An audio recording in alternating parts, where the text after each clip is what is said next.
Ok, alors bonjour à toutes et à tous et bienvenue dans cette nouvelle vidéo boursière. Donc aujourd'hui, cette vidéo que je suis en train de vous faire, c'est une vidéo qui fait suite à la dernière que j'ai publiée en ce qui concerne l'action Wirecard. Donc comme je vous l'ai expliqué dans ma précédente vidéo, j'ai pris position sur l'action Wirecard. J'ai acheté une vingtaine d'actions Wirecard, en l'occurrence à un prix unitaire de revient aux alentours de 23-24 euros.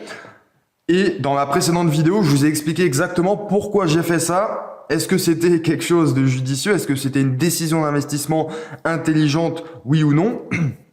Dans la précédente vidéo, je vous ai expliqué tout ça. Je vous ai expliqué quel est le business model de l'entreprise, rapidement, quels sont les éléments financiers, etc. De l'entreprise et quels sont les problèmes que rencontre Wirecard actuellement. Donc, dans cette vidéo, on va rentrer un peu plus dans le détail et on va analyser un peu plus l'entreprise par rapport aux toutes dernières nouvelles qu'on connaît par rapport à Wirecard. Donc, je le rappelle, qu'est-ce qui s'est passé sur Wirecard? Wirecard, je le rappelle, c'est la grande fintech allemande des services de paiement. C'est l'équivalent de Worldline en France, par exemple. Et donc, qu'est-ce qui s'est passé? Je le rappelle rapidement, puisqu'on voit que c'est une société qui a un cours boursier absolument magnifique, entre guillemets. Qu'est-ce qui s'est passé? Eh bien, tout simplement, depuis plusieurs mois déjà, il y avait certains doutes sur la fiabilité des comptes de l'entreprise. Il y avait notamment le BaFin, c'est le régulateur de la bourse allemande, l'équivalent de l'AMF en France, qui menait quelques enquêtes. Il y avait le journal britannique réputé, le Financial Times, qui avait déjà depuis très longtemps alerté sur des possibles irrégularités sur les comptes de Wirecard. Et donc ça n'a pas loupé. Qu'est-ce qui s'est passé? Le 18 juin, excusez-moi, le 18 juin, en l'occurrence, ici il y a une erreur. Le 18 juin, il y avait ce qu'on appelle la publication des résultats des comptes annuels 2019 du groupe. Sachant que les comptes avaient déjà été reportés plusieurs fois, eh bien, cette fois-ci, les comptes n'ont pas pu être certifiés. Et donc, qu'est-ce qui s'était passé?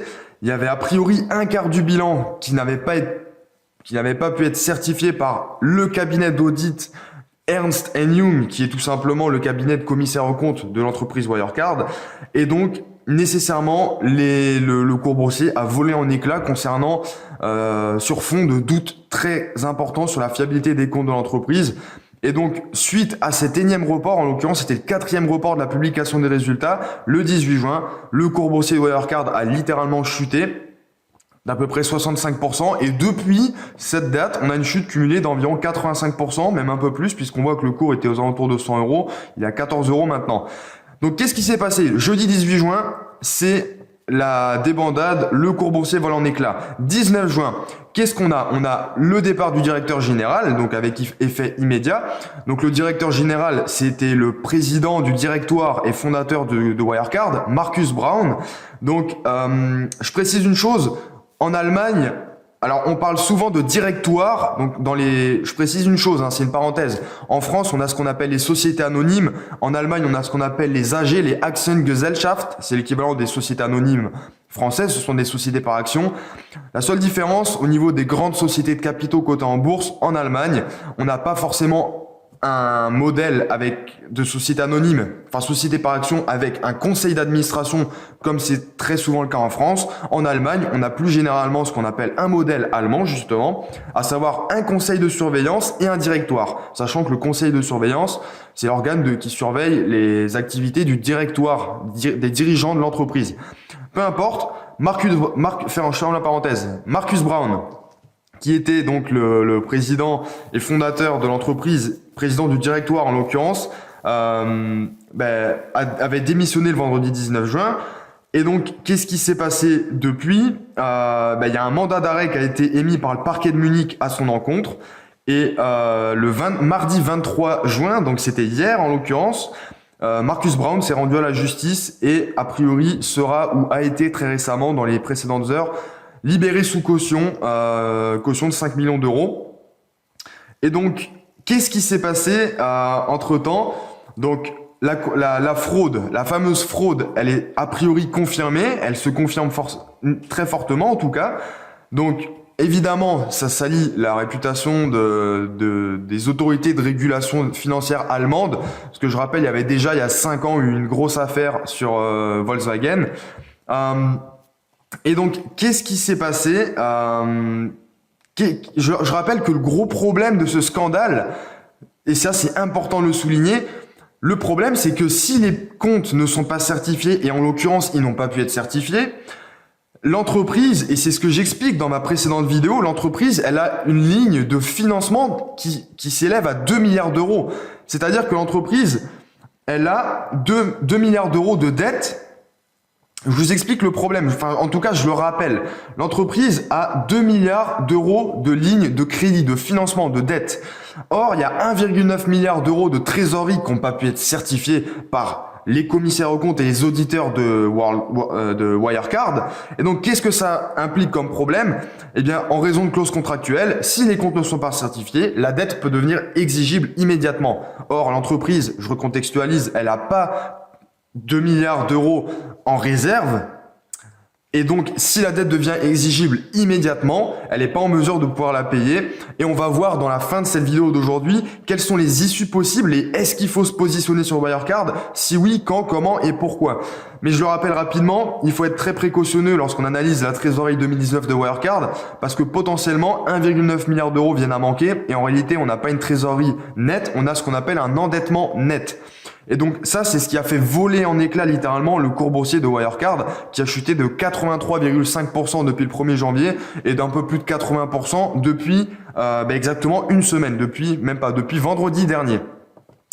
Donc voilà les news. Donc maintenant, la grande question qu'on peut se poser, c'est pourquoi le CEO, Markus Braun, l'ex-président et aussi fondateur de l'entreprise, pourquoi a-t-il voulu gonfler délibérément les comptes de son entreprise? Alors même que le groupe était déjà a priori relativement rentable, on a une société de croissance qui a des marges à la fois d'exploitation et par déduction nette qui sont très importantes.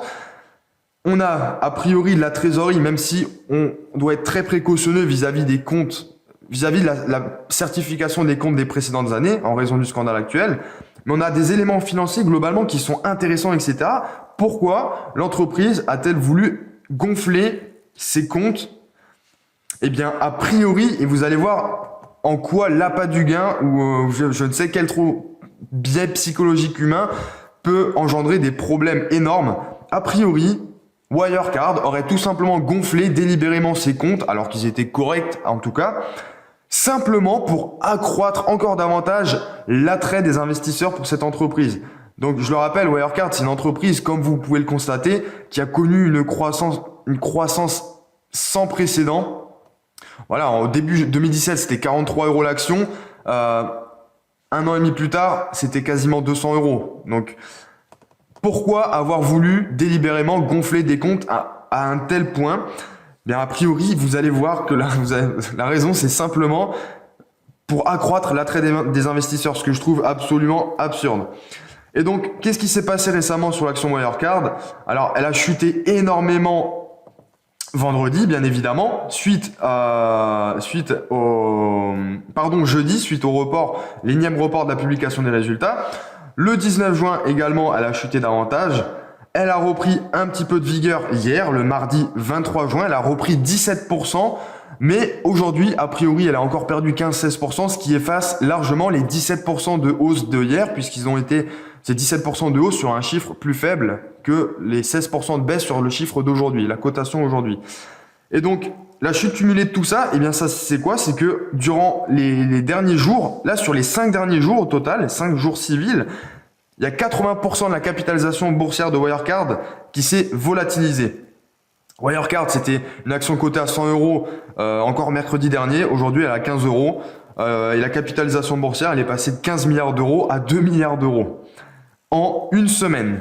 Donc, voilà ce qui se passe aujourd'hui sur Wirecard. Et donc, je le rappelle, vraiment, le point de départ de tout ce scandale financier, c'est l'énième report de la publication des résultats. Il y avait aussi déjà des doutes, comme on peut le voir sur le cours boursier, par des alertes émises par le Financial Times depuis déjà quelques mois, même 1 ou 2 ans.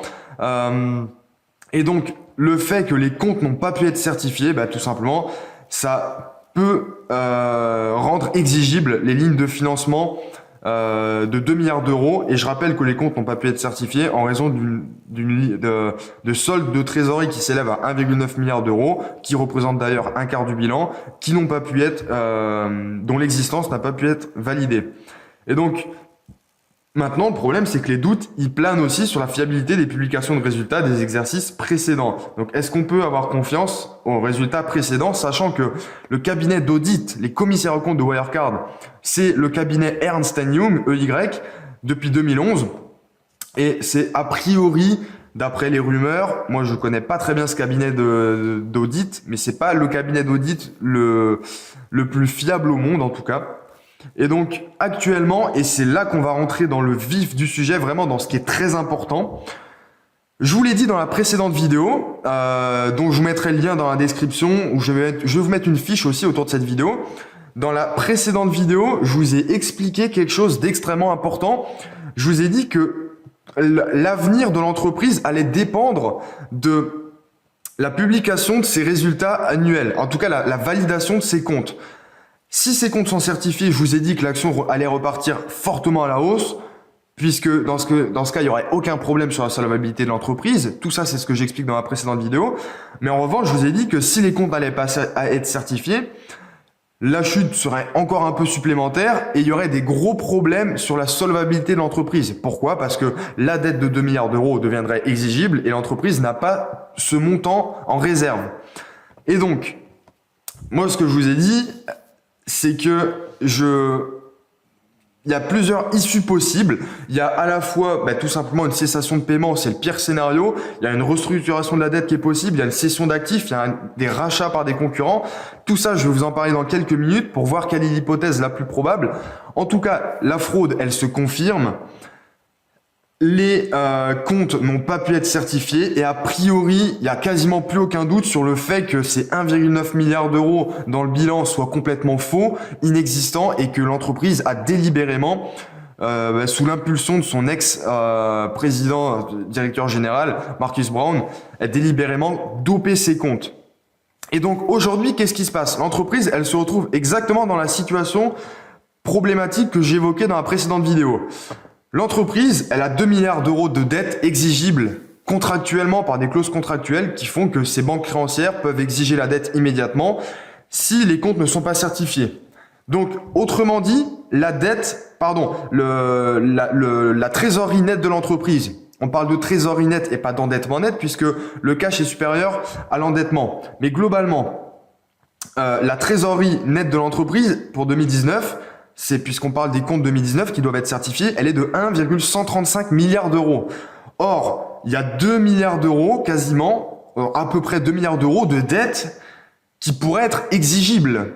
Et il y a 1,9 milliard d'euros de soldes de trésorerie qui sont a priori inexistants. Qu'est-ce que ça veut dire ? Ça veut dire que à cette trésorerie de 1,135 milliards d'euros, il faut retrancher 1,9 milliard d'euros. Autrement dit, la société, elle n'est pas en situation excédentaire, c'est-à-dire elle n'a pas une trésorerie nette, elle a ce qu'on appelle en réalité un endettement net, puisque la trésorerie nette, elle prend dans son calcul a priori 1,9 milliard d'euros qui n'existe pas, et donc la dette de l'entreprise, si elle devient exigible, elle pose problème, puisque l'entreprise, elle n'a pas 2 milliards d'euros en réserve, et donc là, c'est maintenant que se joue en fait l'avenir de Wirecard, parce que si les banques créancières exigent tout de suite toute la dette, l'entreprise n'aura pas d'autre choix que de céder une partie de ses actifs pour tout simplement rembourser ses créanciers. Et donc actuellement, il se passe quelque chose donc de tout à fait intéressant. Donc maintenant déjà, c'est désormais plus Marcus Brown qui est à la tête de l'entreprise, c'est James Freys Jr. qui a pris les rênes du groupe Wirecard, donc en remplacement de l'ex-CEO. James Freys, il a intégré le directoire le jeudi 18 juin et c'est le nouveau directeur général par intérim donc de Wirecard. Et donc, les négociations ont commencé à être menées avec les banques créancières. Donc, comme je l'ai dit, le problème, il est au niveau de la solvabilité de l'entreprise. Et donc, aujourd'hui, ce qui se passe, c'est que Wirecard est en train de négocier avec ses banques créancières pour restructurer sa dette et faire en sorte que tout simplement les 2 milliards ne soient pas exigibles maintenant et maintenant tout de suite. Et donc, ces négociations qui ont lieu actuellement, qui sont en cours, il y a des pourparlers, on est au début des négociations entre Wirecard et les grandes banques qui ont prêté des liquidités à Wirecard. Ces négociations vont être absolument cruciales et décisives pour l'avenir de l'entreprise. Ça va jouer un rôle clé pour son futur, tout simplement parce que si toutes les banques exigent tout de suite les 2 milliards d'euros, l'entreprise va être dans une situation financière extrêmement bancale, puisque ça va entraîner son insolvabilité. Si les dettes sont renégociées, dans ce cas, a priori, l'entreprise pourrait rester solvable. Mais toujours est-il que, pour l'instant, l'issue des négociations est encore inconnue, donc je vous recommande pas de vous positionner sur Wirecard maintenant.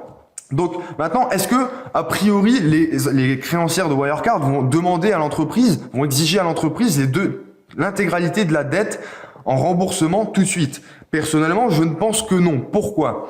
Parce que Wirecard n'a pas en réserve ce qu'elle doit. Et donc, les créancières, les banques qui ont prêté à Wirecard à hauteur de 2 milliards d'euros n'ont pas intérêt à ce que Wirecard soit mise finalement en défaut de paiement à cause de leur action, tout simplement, enfin de l'action de demander, d'exiger tout de suite toute la dette, le remboursement de toute la dette. Les banques n'ont pas intérêt à mettre en péril, je dirais, Wirecard, puisqu'elles ne récupéreraient pas toute leur mise, et même si l'intégralité des actifs serait cédée, il n'est même pas sûr que les 2 milliards d'euros de dette soient couverts.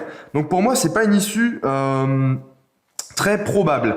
Maintenant, on peut se dire aussi, normalement, lorsqu'on analyse une entreprise, on peut se dire, on calcule le niveau d'endettement des entreprises. Alors ici, on peut pas le faire. On peut pas dire pour que Wirecard, pour rembourser toute sa dette, va s'endetter encore plus en émettant par exemple des obligations, puisqu'actuellement personne ne va prêter à Wirecard, même je pense même si le coupon obligataire est de 10%. Le rendement des coupons obligataires émis par des obligations, par Wirecard est 10%. Personne ne prêtera à Wirecard maintenant. Donc Wirecard ne veut pas miser sur le levier du crédit pour rembourser sa dette, ce qui paraît assez logique en la circonstance. Et actuellement, ce qui est intéressant à noter, c'est que les banques qui ont prêté l'argent à Wirecard, elles n'ont pas encore pris leur décision, elles sont toujours en négociation et elles attendent beaucoup plus de clarté du groupe pour pouvoir se positionner et savoir si elles vont exiger l'intégralité de la dette maintenant tout de suite ou non, du moins dans quelle mesure la dette va être remboursée. Donc l'idée, c'est que les banques, elles ont commencé à mener leurs propres investigations. Il y aura aussi des tierces parties qui vont mener des investigations supplémentaires sur les comptes de Wirecard pour avoir des informations approfondies sur la situation financière réelle de l'entreprise. Et donc, c'est ce qui se passe maintenant sur Wirecard. Et donc, pour l'instant, tant que les négociations ont lieu et tant qu'on ne connaît pas l'issue des négociations, on ne peut pas se positionner de manière, je dirais, intelligente et réfléchie sur Wirecard. Et au-delà de tout ce scandale, je précise aussi que l'affaire, elle remet énormément en question, bien évidemment, le sérieux de la régulation allemande des marchés financiers, notamment le BaFin. Donc, je rappelle, c'est l'autorité allemande des marchés financiers, le régulateur de la bourse allemande. Et donc, maintenant, si on regarde les issues possibles, qu'est-ce qu'on doit faire? Parmi les issues possibles, la pire déjà, mais je dirais celle qui est pas probable, qui a une faible probabilité immédiate, c'est une mise en défaut de paiement, c'est-à-dire une faillite, une banqueroute. Je pense pas que les banques créancières ont intérêt à mettre l'entreprise en faillite maintenant, au risque de ne pas récupérer tous les avoirs qu'elles ont prêtés. Donc premier scénario, faillite de l'entreprise. C'est pas un scénario que j'écarte, mais c'est pas le plus probable à court terme. Autre scénario, rachat par des concurrents comme Worldline par exemple, ou pourquoi pas Visa, Mastercard, etc. Donc par opération de croissance externe. Donc rachat par des concurrents de l'entreprise. Encore une fois, ça, ce sera pas possible tant qu'il n'y a pas plus de clarté sur les comptes réels de l'entreprise. Lorsqu'une entreprise procède à une opération de croissance externe et rachète par exemple un concurrent ou une autre entreprise, elle se base sur des états financiers, des rapports financiers certifiés et fiables. Donc tant que il n'y a pas plus de clarté, bien évidemment, ça n'arrivera pas, mais il est possible que certaines entreprises pensent, réfléchissent déjà à un potentiel rachat de Wirecard, sachant qu'on a une action qui a un PER, un Price Earning Ratio de 3,12 contre plutôt entre 25 et 45 durant les précédentes années. Idem, on a un cours sur actif net de 0,69 fois. Ça veut dire que globalement, la valeur comptable des actifs d'entreprise est supérieure à la capitalisation boursière. Mais encore une fois, je le rappelle, il y a 1,9 milliard d'euros d'actifs, donc de trésorerie, qui potentiellement n'existent pas. Donc à prendre avec des pincettes. Idem pour le PER, puisque les bénéfices peut-être sont factices également. Mais en tout cas, tout ça pour dire que un rachat par un concurrent n'est pas écarté. C'est un scénario qui est probable, mais pas à court terme. Et ensuite, des cessions d'actifs. Donc ça, c'est aussi possible que l'entreprise ait la nécessité de céder des actifs. Donc ça, l'entreprise va pas le faire d'elle-même. Elle va le faire si les banques créancières exigent l'intégralité de la dette de manière immédiate, soit 2 milliards d'euros, ce que l'entreprise n'a pas en trésorerie, et ce qui signifie que l'entreprise va devoir vendre tout simplement une grande partie de ses actifs pour rester solvable. Mais encore une fois, ça risque d'entraîner des gros problèmes sur la solvabilité de l'entreprise. Donc, est-ce que les banques créancières vont prendre le risque de positionner le groupe Wirecard dans une telle situation? Je ne sais pas. Et enfin, pour moi, une issue qui est beaucoup plus probable, à mon avis, c'est l'issue la plus probable, c'est que la dette de l'entreprise va être tout simplement restructurée. Et c'est très important de le noter puisque c'est vraiment ça le problème aujourd'hui.